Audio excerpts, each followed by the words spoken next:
안녕하세요. 통일담당 아나운서 조수빈입니다.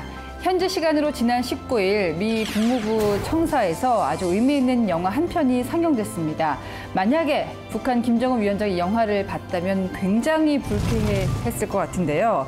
자, 지상 낙원으로 믿고 자라온 북한을 탈출시키기 위한 세상에서 가장 위험한 여정을 담은 비욘드 유토피아라는 다큐멘터리가 그 주인공이었습니다. 자, 오늘은 그 영화 속의 실존 인물이세요. 24년간 탈북민을 구출해 오신 김성훈 목사님 오셨습니다. 안녕하세요. 네, 안녕하세요. 네, 드디어 뵙는군요. 네, 반갑습니다. 환영합니다. 네. 오늘의 이야기 손님은 언제 만나도 반가운 심하윤 씨 나오셨습니다. 어서 오세요. 네, 안녕하십니까. 네, 자, 비욘드 유토피아, 유토피아를 향해서 떠난 분들, 유토피아 도착하신 분. 네, 오늘 같이 이야기를 많이 나눠보도록 하겠습니다. 오늘의 주제 화면으로 먼저 만나보시죠. 우리 좀 봐주십시오. 봐주시오. 우리를 아들 맨발 우리 이렇게 먹으며 여기까지 왔는데. 북한은 중국, 러시아, 남한과 국경을 맞대고 있어요. 남한의 국경에는 200만 개의 지뢰가 설치되어 있기 때문에 통과가 어렵고요. 그래서 대부분 탈북자들은 1,400km에 달하는 강을 맞대고 있는 중국으로 도피할 수밖에 없는 거죠. 우리가 생각하는 최상의 시나리오는 사실 노동 단련대나 교화소 가는 거였어요. 근데 가장 최악의 경우가 지금 사형 또는 수용소 보내지면 거기서 인생이 끝나거든요. 정말 그 화면으로만 봐도 정말 마음이 아픈데 하윤 씨는 또 탈북한 그 경험이 있으니까 남일 같지 않았을 것 같아요.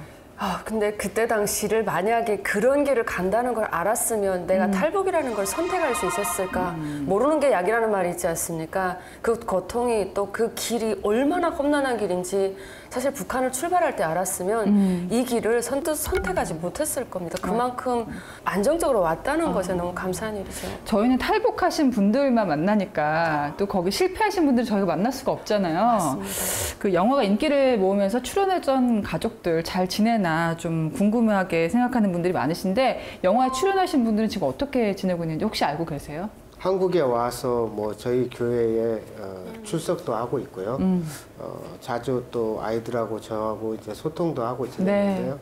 비욘드 유토피아에 나오는 진평이라는 네. 애 꿈은 K-팝 주인공이 되고 싶다. 뭐 그래서 네. 와서 한 번씩 자기가 춤을 추고 그런 것들을 보여주면서 할 때 이 아이들이 이렇게 와서 마음껏 누리고 자기의 꿈을 펼치는 모습을 보면 정말 보람 있는 일이 아닌가.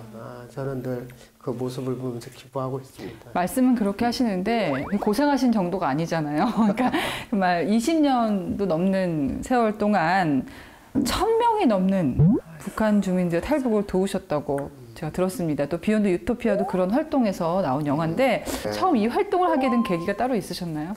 우연한 계기로 두만강을 가게 됐어요. 도문이라는 곳에.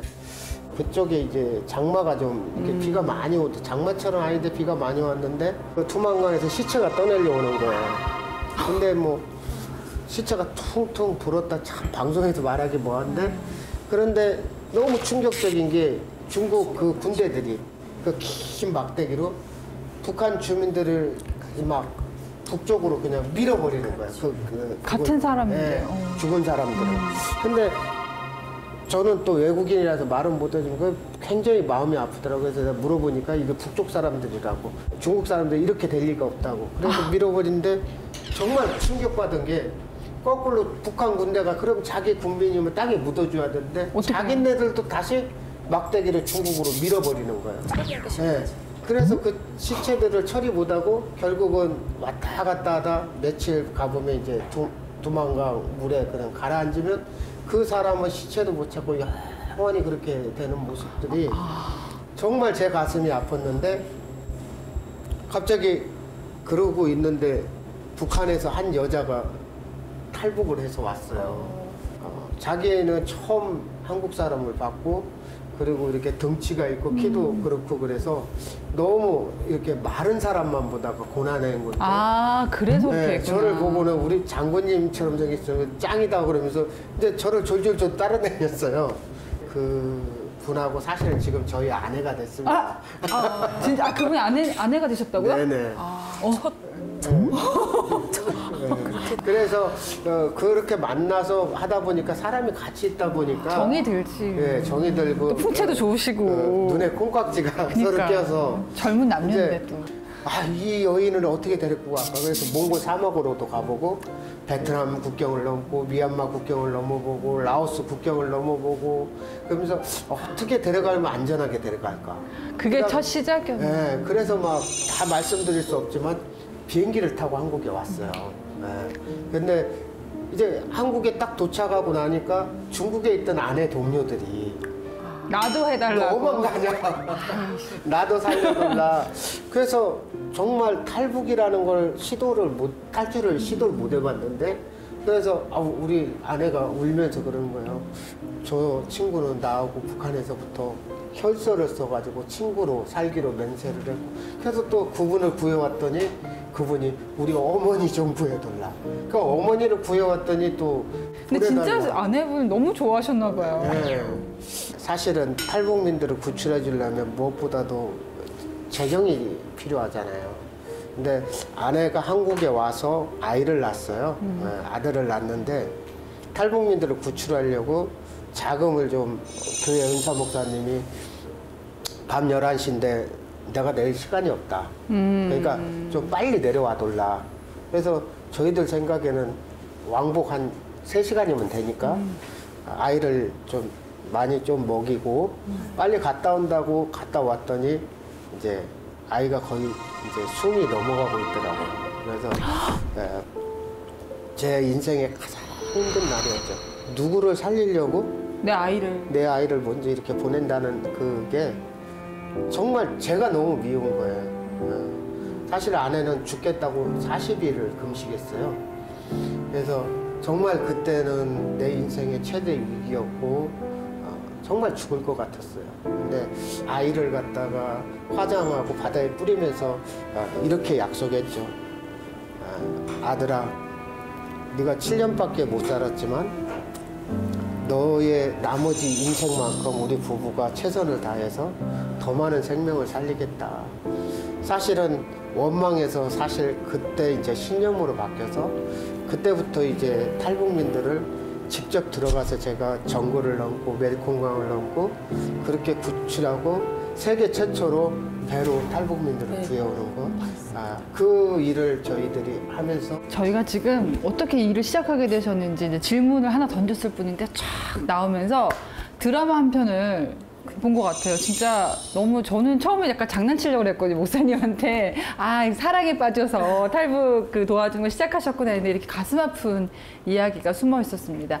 하윤 씨도 이렇게 탈출할 때 이렇게 도움 주시는 분이 있었나요? 저런 분이 없으면 저희는 길을 못 옵니다. 길을 모르기 때문에 네.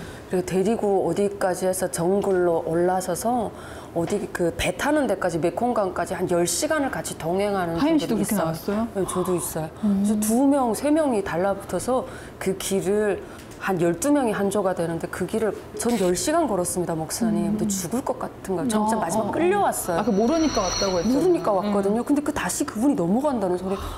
그거를 1000번 이상 하신 거예요. 저는 2번도 못 할 것 같습니다.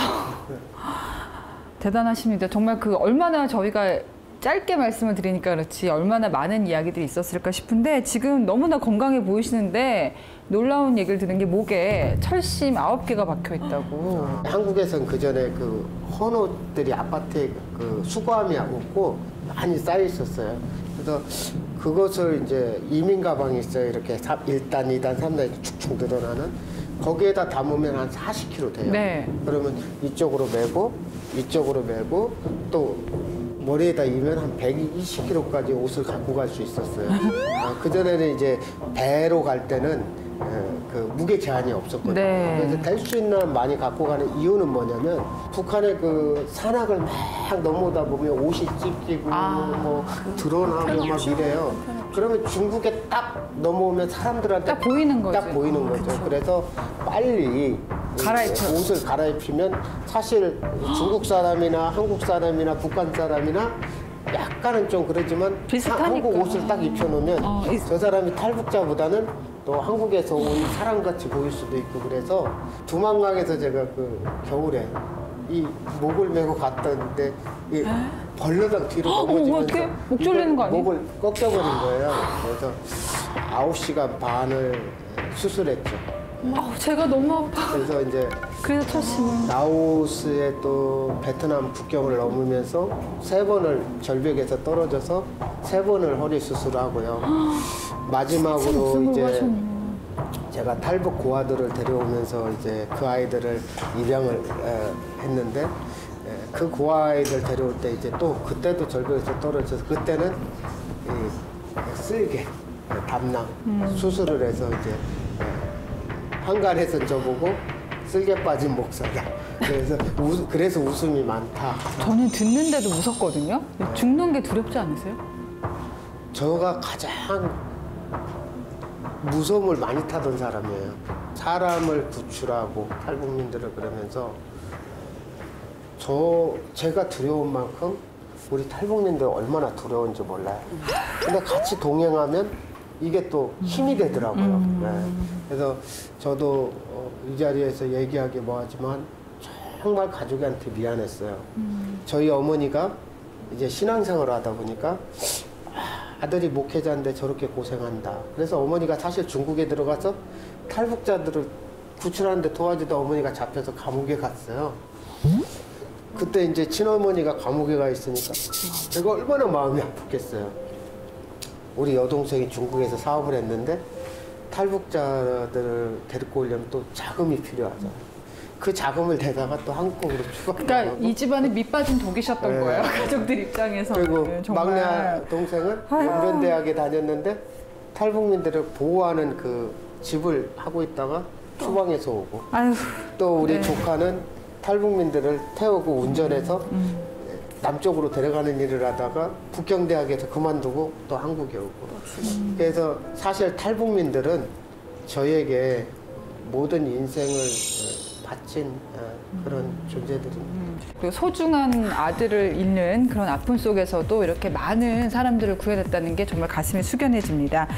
자, 오늘은요, 비욘드 유토피아의 주인공이시자 탈북민을 돕는 북한의 신들러 김성훈 목사님을 만나봤는데요. 자, 다음 시간에도 우리가 미처 알지 못했던 우리 민족의 목숨을 건 여정과 그에 얽힌 뒷이야기를 들어보도록 하겠습니다. 통일 담담.